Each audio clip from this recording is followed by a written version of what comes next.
ఆగండి ఆగండి ఇది కప్ప ముత్యం పార్ట్ 2 స్టోరీ అండి. అంతే కదా ఉండు అని కప్ప వెంటనే నీట మునిగి కొంతసేపు ఆగి ముత్యంతో పైకొచ్చింది.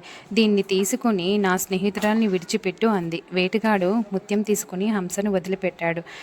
ఇంటికి వెళ్ళాక అతను చెప్పిందంతా విన్న భార్య, ఆ కప్ప దగ్గర ఇంకొన్ని ముత్యాలు ఉండి ఉంటాయి, వెళ్ళి అవన్నీ తెచ్చి అని చెప్పింది. దాంతో దురాశ కలిగిన వేటగాడు కప్ప దగ్గరికి వెళ్ళి, ఏయ్, మర్యాదగా నీ కొలంలో ఉన్న ముత్యాలన్నీ నాకిచ్చేయి, లేకపోతే హంసను తీసుకుపోతా అని బెదిరించాడు.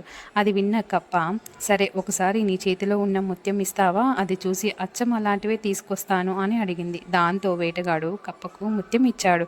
కప్ప దాన్ని తీసుకుని పారిపోయింది. పోతూ పోతూ, నా స్నేహితురాలు ఎక్కడో దాక్కుంది, నీకు మేం దొరకం, అత్యాశతో ఉన్నది కూడా పోగొట్టుకున్నావు, అనుభవించు అని అరిచింది. అది విన్న వేటగాడు, అయ్యో, ఎంత పని చేశాను అని బాధపడ్డాడు.